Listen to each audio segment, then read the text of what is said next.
I am Dr. Ellen Langer. We often trust our minds without question.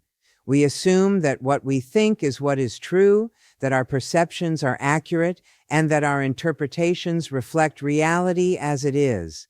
Yet decades of psychological research reveal something far more unsettling. Much of what we believe about ourselves and the world is shaped not by facts, but by habits of thought. Our minds, while powerful, are also deeply conditioned. They rely on shortcuts, assumptions, and past labels, and these mental patterns quietly distort our experience of reality. From a psychological perspective, the mind's primary goal is efficiency, not accuracy. It categorizes, predicts, and fills in gaps automatically. Once we label a situation as boring, difficult, or impossible, the mind stops paying attention to new information. This is what mindfulness research shows again and again. When we are mindless, we live as though the future must resemble the past. We repeat the same thoughts, feel the same emotions, and make the same choices, believing they are inevitable when in fact they are simply familiar. Consider how often people say, "This is just how I am," or "I can't change." These statements feel truthful, yet they are psychological constructions, not objective facts. Studies demonstrate that when individuals are encouraged to notice variability, to see themselves and situations as constantly changing, their performance, health, and well-being improve. The mind lies by presenting static stories in a dynamic world. It convinces us that limitations are permanent when they are often temporary states mistaken for fixed traits. The mind also deceives us by equating certainty with safety. We cling to beliefs because they feel stable, even when they restrict us. When we believe stress is always harmful, it becomes so. When we believe aging means decline, our bodies follow that expectation. But when people are taught to reinterpret experiences mindfully, outcomes shift. Psychology does not suggest that reality disappears, but it shows that our relationship to reality profoundly shapes what becomes possible. Mindfulness is not about controlling thoughts or silencing the mind. It is about noticing when the mind is making claims without evidence. It is about asking, what else could be true? This simple shift opens space for choice. When we recognize that our thoughts are interpretations rather than facts, we regain agency. We move from automatic living to active engagement, from being controlled by the mind to collaborating with it. Your thoughts feel authoritative because they arrive already formed, confident, and familiar. They speak in your own voice, so you assume they must be true. But psychology shows that most thoughts are not discoveries. They are repetitions. They are learned responses shaped by past experiences, cultural expectations, and emotional conditioning. The mind is not designed to tell the truth. It is designed to create continuity. It repeats what it already knows because repetition feels safe, efficient, and predictable. That is why the same doubts return, the same fears resurface, and the same inner narratives replay, even when circumstances change. What makes these thoughts powerful is not their accuracy, but their frequency. A thought repeated often enough begins to feel like a fact. I'm not good at this. People like me don't succeed. It's too late to change. These statements rarely come from evidence. They come from habit. The mind takes an old interpretation and presents it as present reality. And because the thought arrives instantly without asking permission, you respond to it before questioning it. This is how habits of thought quietly become limits on behavior. Psychological research reveals that the brain prefers certainty over possibility. Certainty reduces cognitive effort, even if it is wrong. When the mind says this will fail, it is not making a prediction. It is conserving energy by closing the door to exploration. The hook is this: the mind would rather be consistent than correct. Once you understand that, you begin to see how often your thoughts are protecting familiarity, not truth. Every time you assume you know how something will turn out, the mind relaxes, but growth stops. Mindlessness strengthens these habits. When attention is low, the mind fills in gaps automatically. You don't notice the thought forming, you only notice the feeling it creates. A single assumption becomes a mood becomes a decision, and a decision becomes a life pattern. This process happens so smoothly that it feels natural, even inevitable. But what feels natural is often just unexamined. The moment you slow down enough to observe a thought instead of merging with it, its authority weakens. Awareness changes the relationship. Mindfulness becomes disruptive in the best possible way. Instead of asking whether a thought is positive or negative, mindfulness asks whether it is rigid or flexible. Rigid thoughts close options. Flexible thoughts invite alternatives.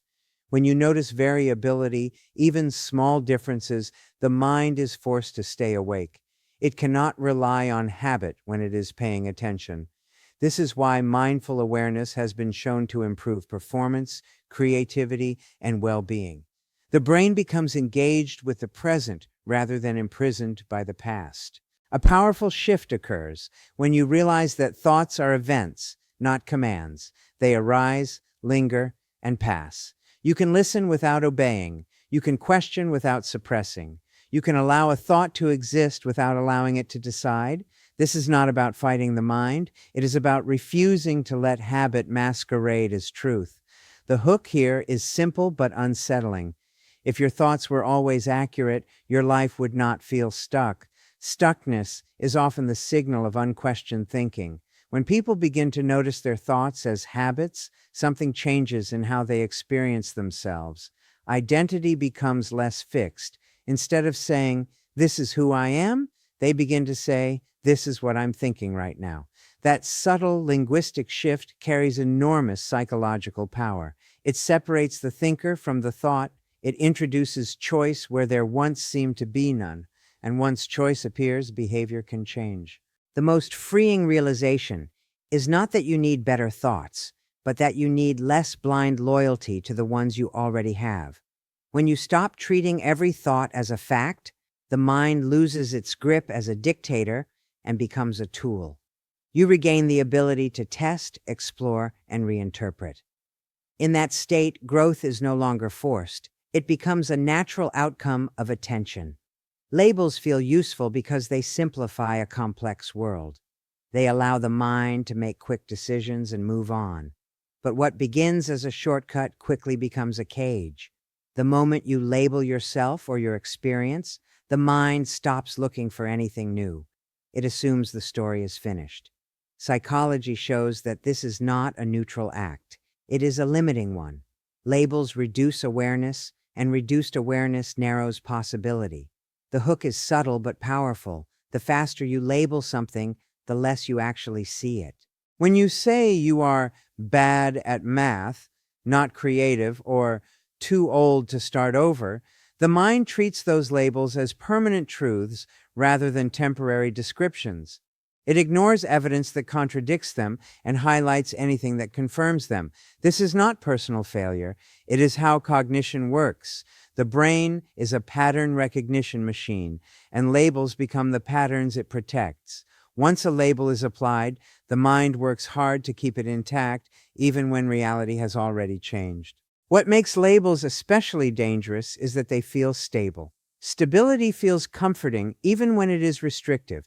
A fixed identity answers questions quickly. It tells you who you are, what you can expect, and what you should avoid. But that comfort comes at a cost. Research on mindfulness demonstrates that when people are encouraged to notice variability rather than fixity, they perform better, feel healthier, and experience greater satisfaction.